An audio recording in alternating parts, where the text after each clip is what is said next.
I'm really excited to have a wonderful guest join us to talk about a really interesting and important topic. So, just introducing Alice Weeks, who is the Genetic Counselling Manager at No.1 Fertility, which is an IVF service based in Melbourne. And I've invited Alice along today to talk about pre-implantation genetic testing. And this is one of the options available to people who find out through carrier screening that they have an increased chance of having children with a genetic condition. And I thought it would be really great to have Alice along to help us understand what PGT is. It won't surprise you, Alice, that my first question is, what is PGT? Can you tell me about it and how it works? Yeah, absolutely. Thank you. Thanks for having me. And that's quite a big question. I think I want to talk broadly and then get a little bit more specific into the type of PGT that I think we're probably going to focus on for this conversation. PGT is the acronym for pre-implantation genetic testing. So what that refers to is genetic testing of an embryo, which is created through IVF.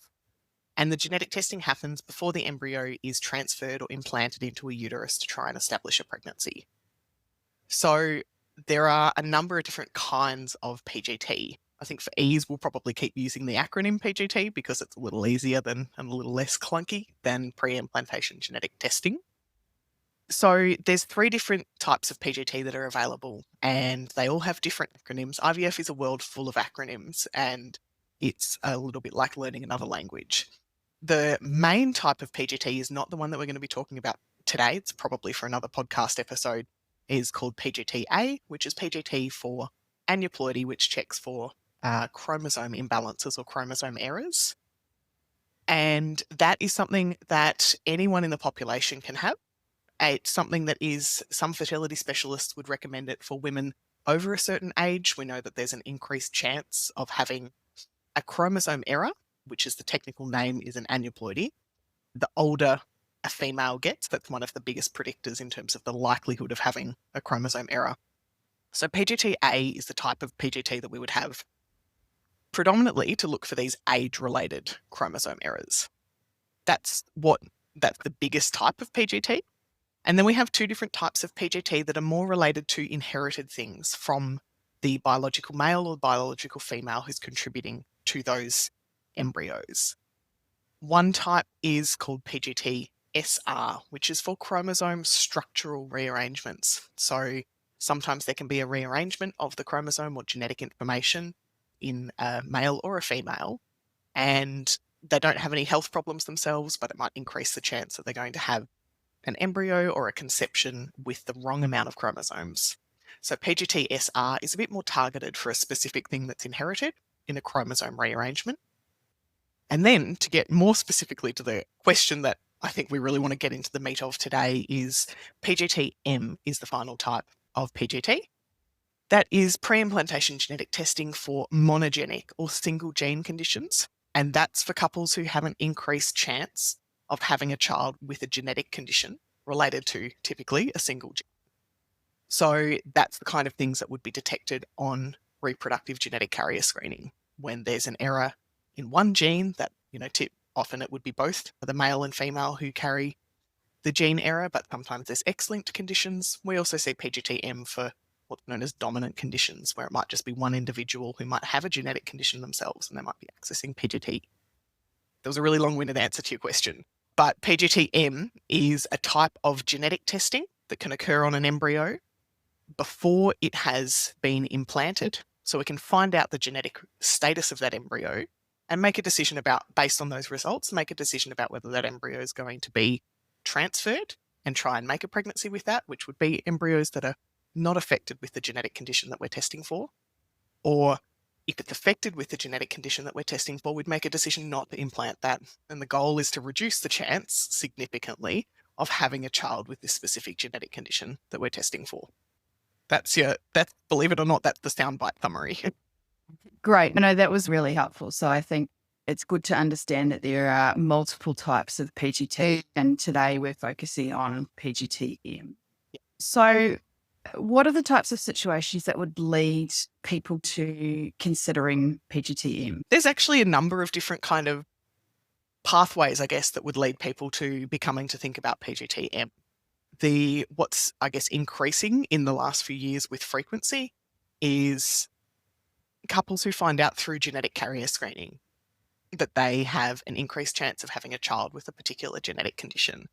That increasing as awareness of genetic carrier screening and uptake of genetic carrier screening increases, more people are having it, therefore more couples are found just because of the volume of people who are screened. And that's quite a frequent pathway that we see people for PGT.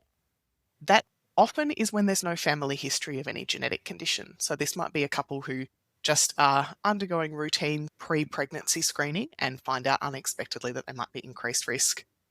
And I would say the majority of the time, that's when there's just no family history, specifically in terms of the patients that we see in that indication. The other situations might be when there might be a couple who have a child who's been diagnosed with a genetic condition. And so they've already got a child, and at whatever time point in that child's life that child has been diagnosed with a genetic condition. And then this couple want to have another child, and they want to reduce the chance of having another child with that same condition. That might have also been a diagnosis in a pregnancy, and then they want to reduce the chance of that happening again.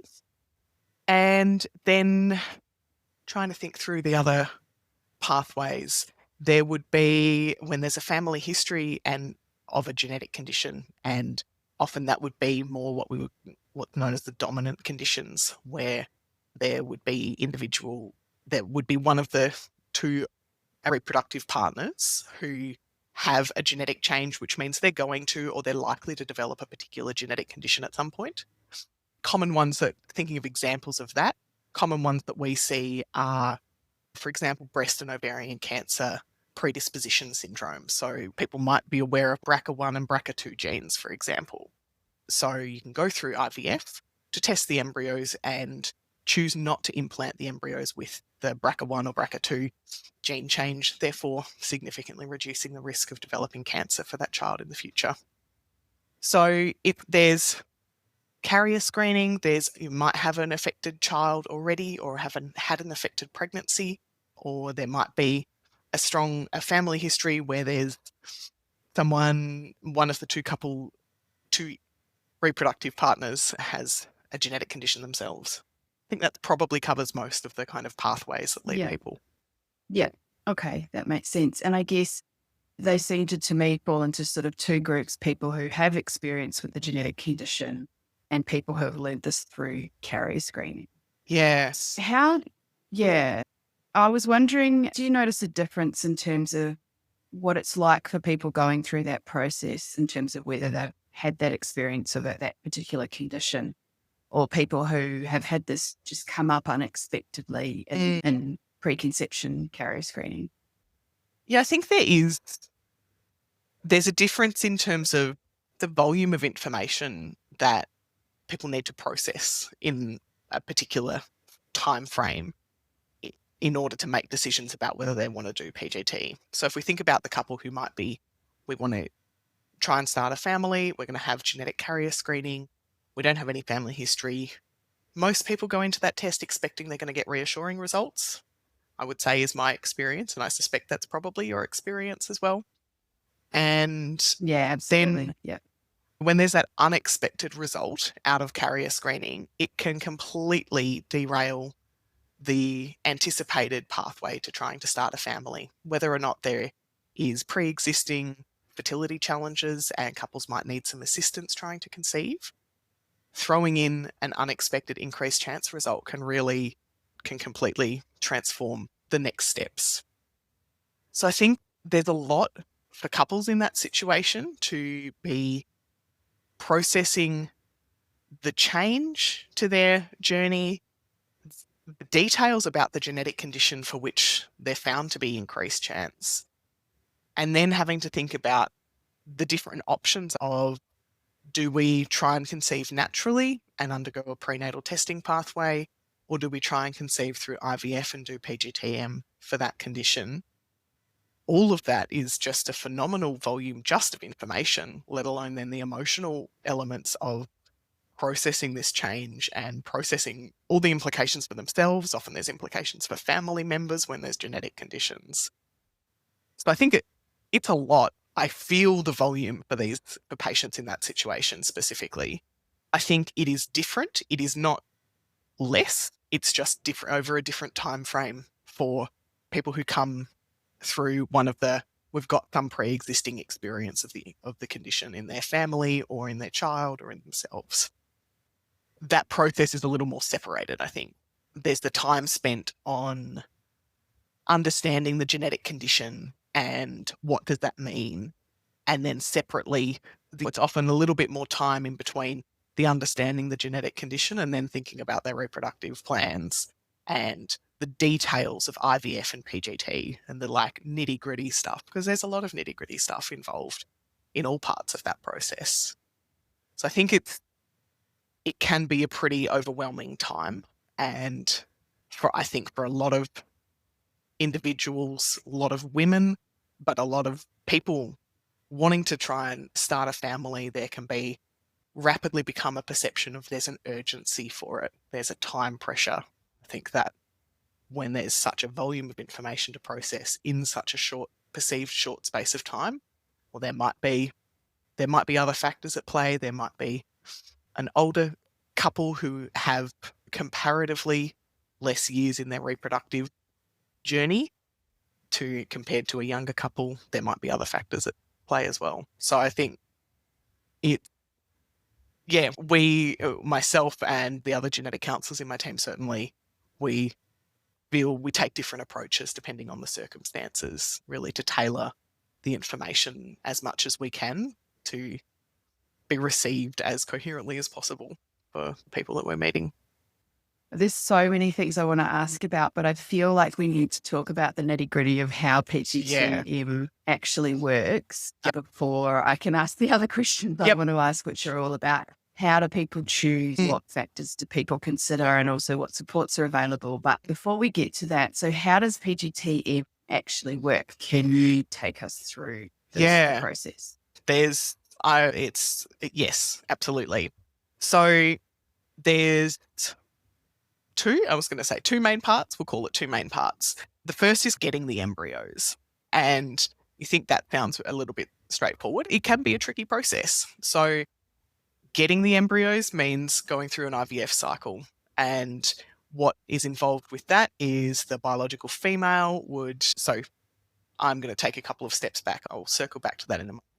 Yeah. Anyone wanting to go through IVF needs to meet with a fertility specialist. So they need a referral from their GP and meet with a fertility specialist. Fertility specialists would be associated with an IVF clinic. There's a number of IVF clinics and a lot of fertility specialists within Melbourne, where I'm based, but also in all across the country. So that's a necessary precursor before you even get to be thinking about PGT.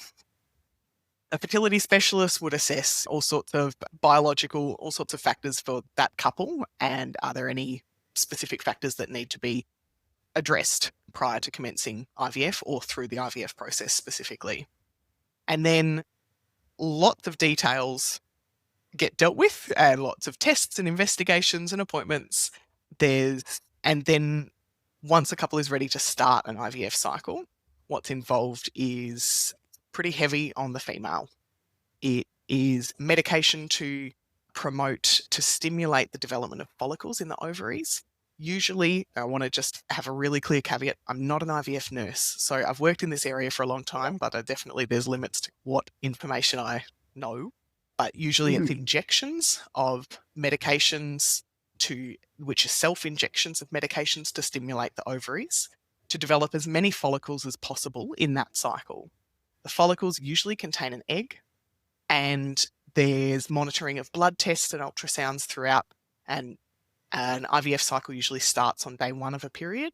So there's a lot of tightly timed details around an IVF cycle.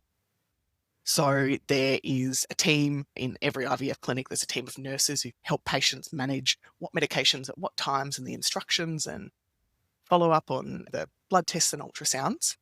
And through lots more details that I'm describing now, we'll get to a point having an egg collection procedure.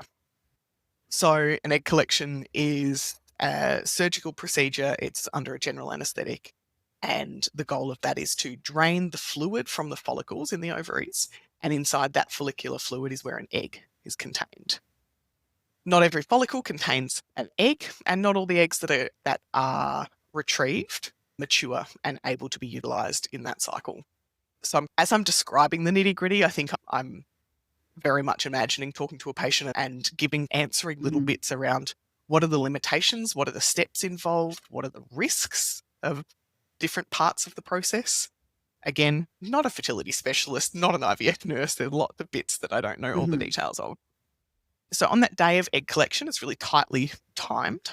And on that same day, in a situation where fresh sperm would be used, the male partner would produce a sperm sample.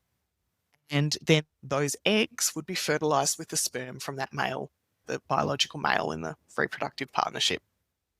So those embryos then are grown in a special embryology lab located at the IVF clinic. And they're typically grown they're cultured in little dishes, in incubators, so kept under really tightly controlled environment to mimic all the biological factors to best promote embryo development in a safe way. So these embryos need to grow for about 5 or 6 days in the lab before there's enough cells within the embryos. For anyone specifically undergoing any type of PGT, what's involved to do that genetic testing of the embryo is that a sample of the cells from that embryo needs to be taken. It's called an embryo biopsy. So on day 5 or day 6, depending on the stage of development of that embryo, there would be incredibly skilled embryologists would take that embryo, they under incredible microscopes and the finest equipment I have ever clapped eyes on, take a really tiny sample of cells from that embryo. If there are multiple embryos in that cycle at that stage of development, then that couple would have, there might be 3 embryos for biopsy, there might be 6 embryos for biopsy.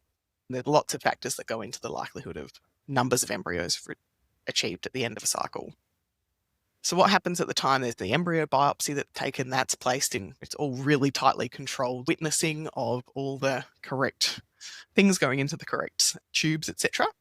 And then the embryo itself is frozen and stored at the IVF clinic. And then that embryo biopsy sample in the separate tube, that is taken to the PGT lab.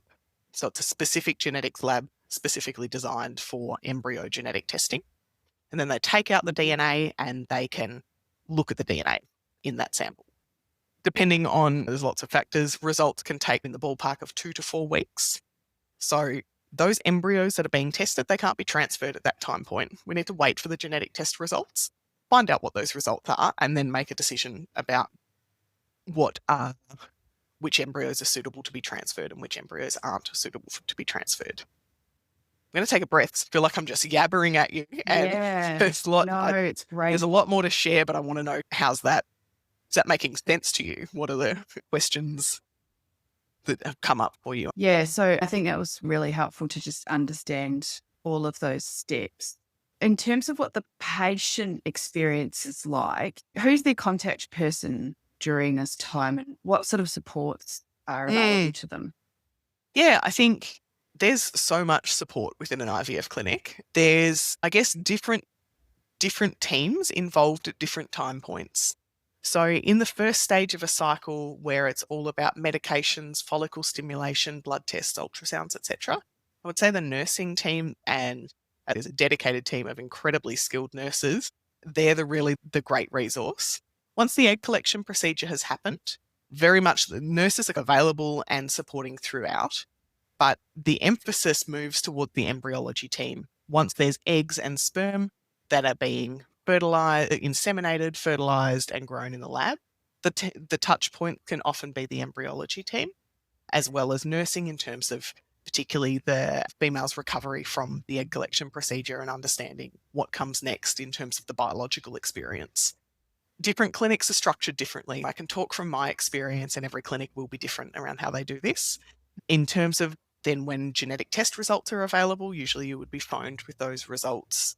Again, different clinics, different processes. At our clinic, we have a team of genetic counsellors who phone patients when these results come through from the genetics lab. And then we would be the touch points. So for couples having PGT-M, we have a wonderful long relationship with them.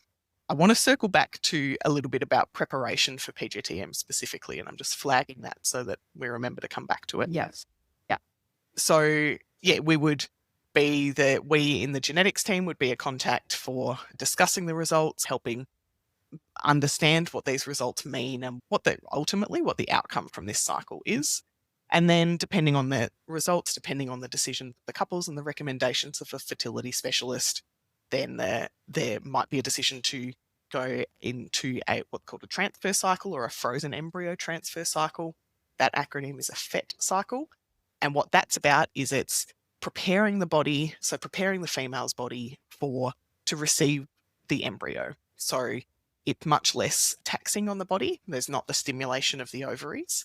But this is the second part of IVF, where there's another cycle that is support for aiming to achieve a pregnancy. And then at a particular time point, so usually it is for a day 5 embryo, it would be a transfer would occur 5 days after ovulation. So the age and stage of development of the embryo matches the stage of development of the uterus. And then that embryo transfer would occur, and then 2 weeks later would be a blood test to assess whether that implantation has been successful and a pregnancy established. So again, that would circle back to the nursing team in terms of support and detailed kind of management of those aspects. All IVF clinics, certainly in Victoria, has a lot of tight regulations, but all IVF clinics would have counsellors involved. They usually involve pre-treatment in terms of thinking about what the impact is going to be. There's some legislative things that need to go ahead and that need to be discussed, And then our counsellors are absolutely available for support throughout a cycle as well, because it can be taxing physically, emotionally, and there can be a lot to process. So there's a lot of different avenues for support. It's everybody working within an IVF clinic is pretty committed to supporting patients in that, experiencing that kind of care and those kind of processes. So it's certainly, you can really understand the extent of the process that's involved. Let's go back to what you said you wanted to cycle back to, which is let's zoom in on the genetic testing part. Yep. Because I know there's some considerations before embarking on PGT, and there's some preparation that needs to be done. And then just understanding a little bit more about when that genetic testing happens, how does that work and what are the outcomes? But I guess let's imagine we've got a couple who have decided they want to do PGT-M. And so they come to see you guys in the genetics team. That'd be right. They'd have an appointment with you guys. Fertility specialist and us. Yeah, what would happen when we're testing for a specific genetic condition with PGT-M, it's a little bit different to testing embryos is different to testing humans. Humans have so much DNA in their body. There's such a volume, and it's easier in a lot of ways. Genetic testing on embryos, we have to be really careful because when we're taking a tiny sample of cells, we don't want to disrupt that embryo. We don't want to harm that embryo. There's always the risk with any embryo handling procedure that might damage the embryo. And certainly if we were to take a really large chunk of cells from the embryo, likely that wouldn't be able to survive and successfully establish a pregnancy, defeats the purpose. So it's a really fine balance. And what that means from a genetics perspective is that we have to take some different pathways to ensure that we're getting accurate information on such a tiny DNA sample as we can do. When we're testing for something specific, a specific genetic condition, what needs to happen is there needs to be a specific test designed for that couple. It's like a little genetic profile. We've all got lots of genes, and around those genes and within those genes are little markers that kind of can form a fingerprint. And what we do what the labs do, not myself, I talk to humans, I don't work in a lab. What labs do is they want to develop a map of what these fingerprints look like around the genes that we're interested in. So if we're talking about a recessive condition, I'm going to use an example just to make it a little bit easier to comprehend. Say we're talking about a recessive genetic condition like cystic fibrosis, where there would be the male and female reproductive partner. If the increased chance of having a child with CF, they would both carry an error in one copy of their CF gene. So rather than just going and looking in an embryo at the DNA and looking, is that error there or is that error not there? What happens with PGT-M, which is really around making sure we get robust, really good quality results, is before any embryo testing occurs, there's DNA samples from that male and female. And depending on the circumstances, it might be DNA samples from their parents as well. Might be DNA samples if, for example, if they've got a child with cystic fibrosis, it might be a DNA sample from that child. Often it's like a saliva sample or a cheek swab sample in terms of getting that DNA. And these DNA samples, as well as documentation and details around who carries what in the family, need to be provided to the PGT lab. And then it takes, usually in the kind of ballpark of about 6 weeks or so, to develop a map of these fingerprints around the CF gene. So the purpose of that is to identify which fingerprint of CF gene that is available. So the male and female reproductive couple would each have 2 copies. So we've got all up 4 copies of this CF gene that are going to be passed on in some combination into embryos. We want to know what this map looks like. There's a lot of really technical details, but the way that I would describe it is, if you can imagine, I'm going to give colours to the maps. Imagine we've got a red and a yellow, and then we've got a blue and a green map. So we can tell that one, the red one, we're going to say that one doesn't have the CF gene. It doesn't have the error inside the CF gene, and the yellow one does from that partner. And then we've got blue and green, and the blue one doesn't have the error inside the CF gene, and the green one does. So what happens is, when there's testing embryos, once there's this map identified prior to any IVF started, it's a lot more accurate and robust, essentially, and a lot less risk of wrong results when the lab can look and say, great, we know the red one, we've already done all that testing, we know that the red one doesn't exist with the CF error. And so that embryo that's got the red fingerprint and the blue fingerprint, that one doesn't have either of the CF error genes from the parents. And if there was an embryo that received the yellow fingerprint from one partner and the blue fingerprint from the other one, the yellow one has the error, the blue one doesn't. So that embryo would get a carrier result.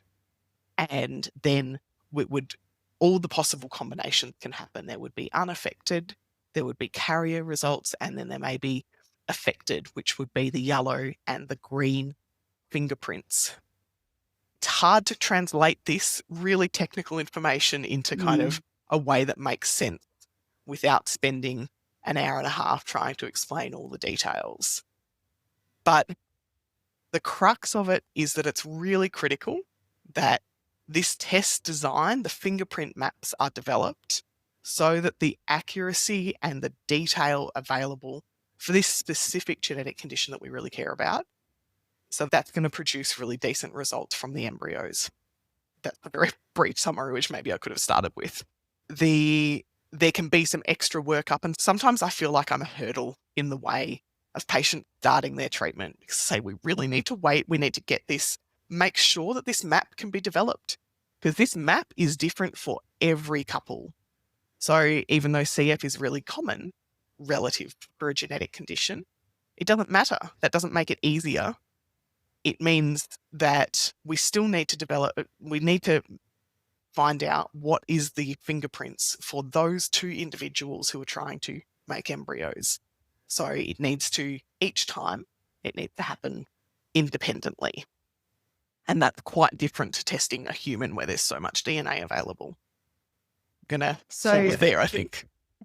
You're doing such a great job of explaining a really complex process really clearly. I think the take-home message that I get is that if you are thinking about going down the path of PGT-M, it's just important to know that there is some preparation that needs to be done along with the genetics team at the IVF service. And of course, they will provide that kind of guidance and support around that. But it's important that people understand that they need to factor that into their timeframes. Absolutely. And then that the genetic testing that's done isn't just a standard off-the-shelf test. It's actually a purpose-built test for that specific couple and their particular genetic circumstances. Yes. And the genetics team will work with that couple. And so I guess that's when you guys, you mentioned earlier that you often have quite a long relationship with these couples because you are seeing them early and working with them around working that test up. And then you're there throughout the process. Yep. Because if we skip back over that IVF process and go back to that point where the embryos are biopsied and the sample is sent to the DNA labs for testing, that then there's that testing process that happens. And that's based on the test that has been developed for that specific couple. That's right. Yep. It's, there's a lot to it. You go. No. Yeah. And so if we go to that point where that testing is happening on those embryos, then how does that work? What do the outcomes look like? Yeah. What's the experience? Do the patients get a phone call from you guys? How does that pan out? So circling back to right at the beginning when I was describing the different types of PGT, I mentioned PGT-A, which is general chromosome testing. That's looking to see if there's any large extra or missing chromosome components. And I bring that back in now because I would say the majority of the time, couples who are having PGT-M would also, those same samples would be tested for PGT-A. So not only do they get the individual DNA results for the specific genetic condition that we're looking for, but as well as that, we're looking at the chromosomes for these kind of common biological errors that increase with the female's age. So in terms of outcomes for how the testing happens and what comes out of it, it is, I think expectation management is really hard in IVF because there's a lot of hope going into it. But the reality is whenever we're doing genetic testing of an embryo for anything, there's absolutely the possibility, and I would say the vast majority of the time, we're going to find at least an embryo that has a problem and is not suitable for transfer. So when we're talking about PGT-M, there's two types of results that each embryo would get. So that the PGT-M results as well as the PGT-A results. So for PGT-M, depending on the condition that's being tested, the results might say something like unaffected, which means it's predicted it has the fingerprints associated with the working copy of the gene. It might have a carrier result, and depending on the genetic condition and the circumstances, some carriers might have symptoms themselves, so it's not always that a carrier is necessarily suitable for transfer. But circling back, unaffected embryo would be suitable for transfer. That's the goal, that's the magical, that's what we're aiming for, to get unaffected embryos. But it's just chance. So carrier embryos, depending on the condition and the circumstances, may be suitable to transfer as well. And then there would be affected embryos, where that embryo is predicted to have that genetic condition. Different labs have, just while I'm talking about results, my brain keeps thinking, oh, there's this other thing I should tell you about as well that I want people to understand. A really key thing about PGT is it's not 100% accurate. And the reason for that is because we are taking such a tiny sample of cells from this embryo that this sample of cells might not in fact be reflective of the rest of the embryo. So the PGT lab specifically, it would quote its accuracy rates based on the technology that they use, based on the outcome data that they've got. So different labs will quote different accuracy rates. Generally, they're all above 95%. And no lab is going to ever be able to quote 100% due to kind of nothing about the technical quality of what happens with the testing, but due to just biological reality that we're taking this tiny sample, there's a chance, we know that it can happen, that it's not reflective of the other parts of the embryo. When I'm talking about these results and when I'm saying an affected PGT-M result is predicted to have that condition, our PGT lab would quote a 99% accuracy to that. Say, we really back ourselves as much as we possibly can. And we've done a lot of kind of quality control in-house to get our accuracy rates up as high as possible. And then those same embryos also will get this PGT-A result.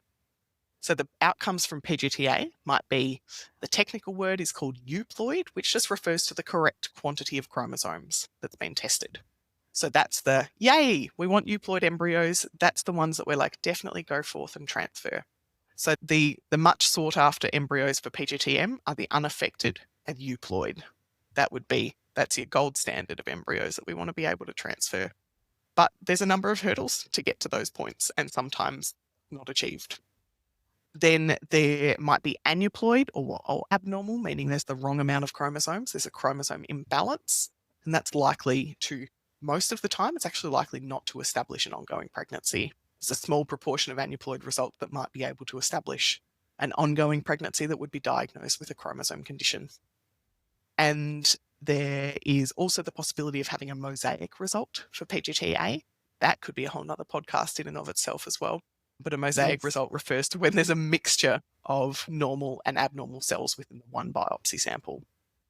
They have varied outcomes, and I'm going to leave that topic for another time.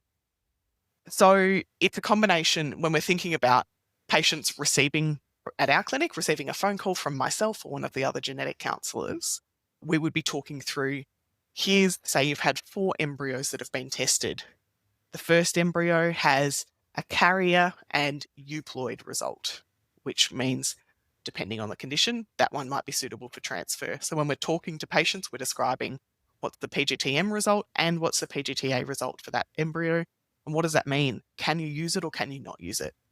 Does it need further conversation? Sometimes a mosaic embryo, for example, you'd have it come and have a long conversation with us to understand the uncertainties and what that means and make decisions. Oh, I feel like there's a lot more, but I'm going to pause there. Yeah, so that's really interesting. I guess important for people to understand that when they're having PGT-M, they're also going to be offered PGT-A to screen for chromosome differences in chromosome numbers in the embryos.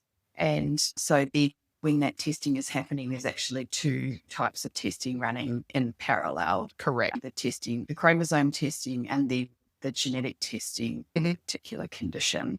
And so then the results come out. And it sounds like what you're saying is, say, if a couple knew that they had, because they would already be told how many embryos would be tested. Correct. They would already know that.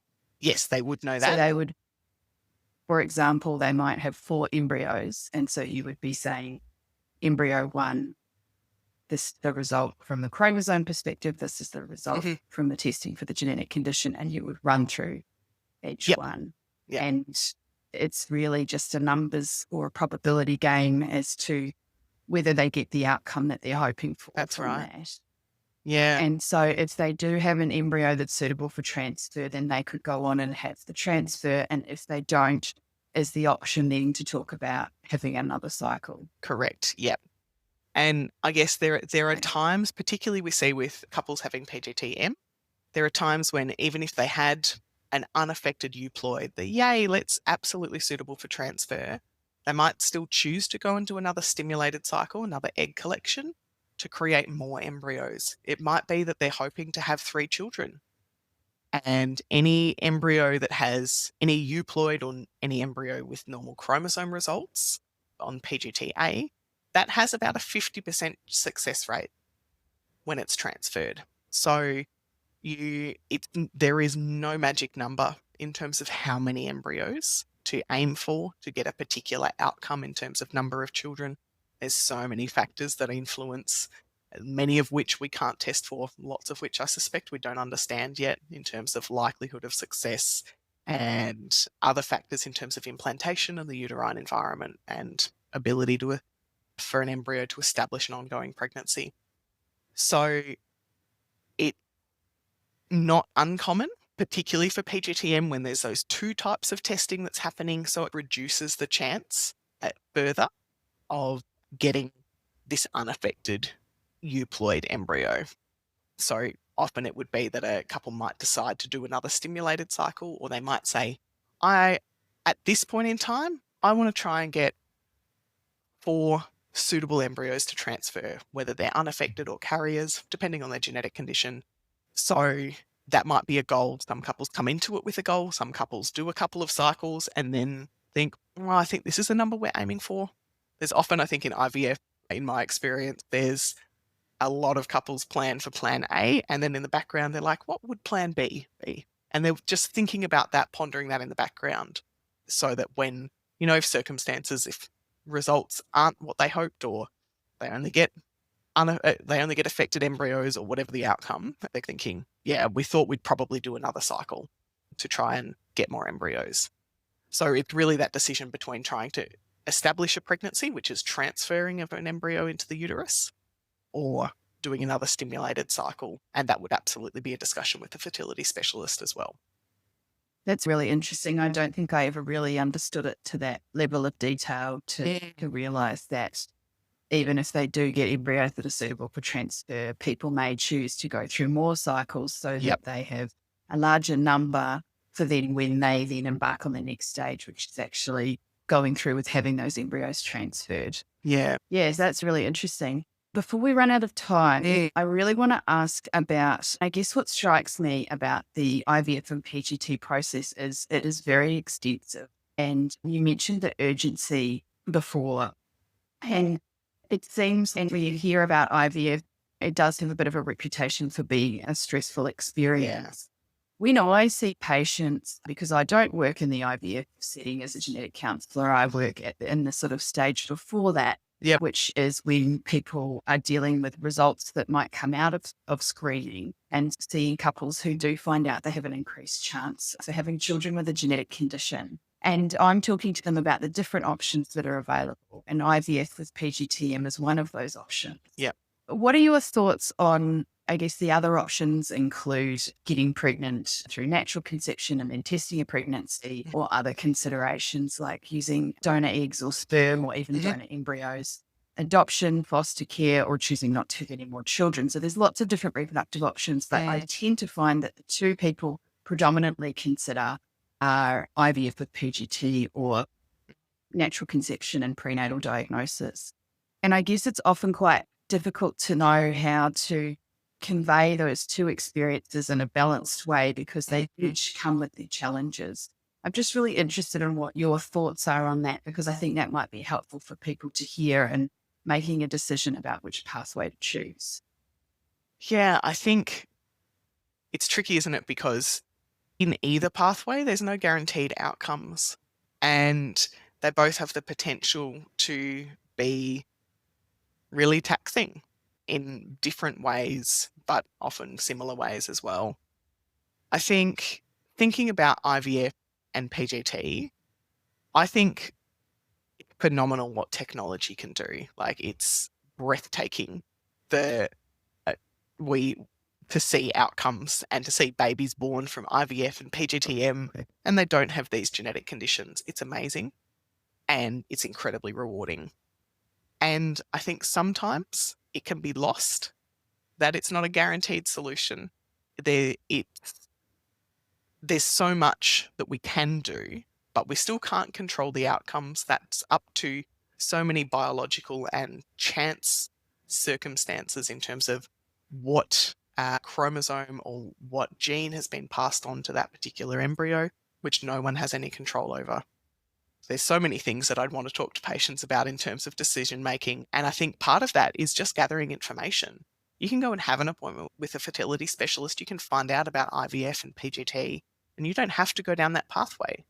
It can be really helpful to chat to people, to engage with health professionals. You could talk to genetic counsellors like yourself to understand, what does prenatal testing look like?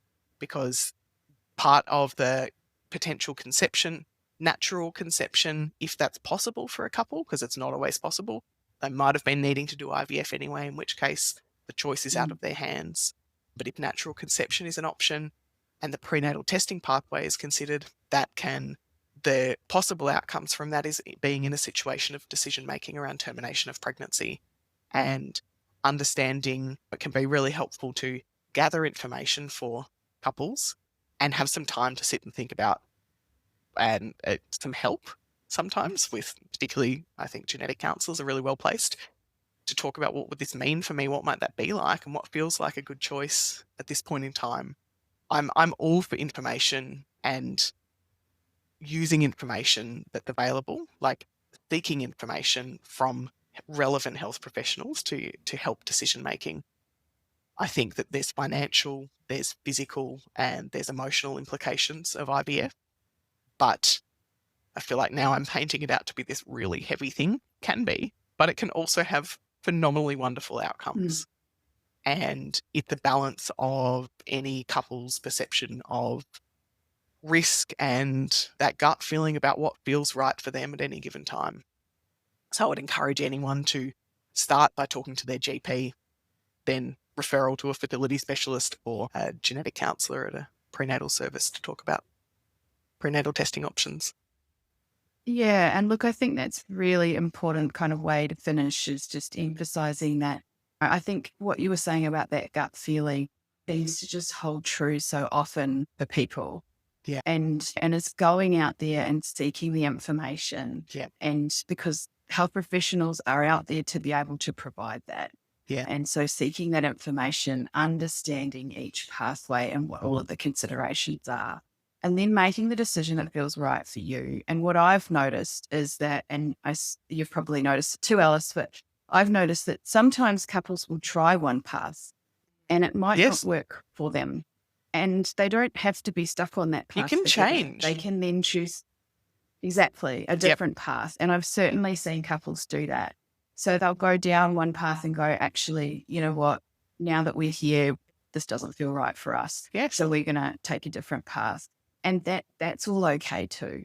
So it's really just about seeking the information, talking openly about it with your partner and any other support people in your life, family, friends, your GP, if you have a good relationship with your GP and you value their input, and just making the decision that's right for you. Yeah. And agree. knowing that you always have options. Yeah. Yes. Yep. You can. Yeah. I'm a gut feeling. Using information to guide your gut feeling. So powerful. Thank you so much, Alice. It's such a complicated topic and you did a wonderful job of covering it all off in a way that I think I learn a lot every time I talk to you about IVF and all the different PGT options. Thank you so much. Thank you for having me. It's a really helpful for people. Absolutely a pleasure anytime. Thank you.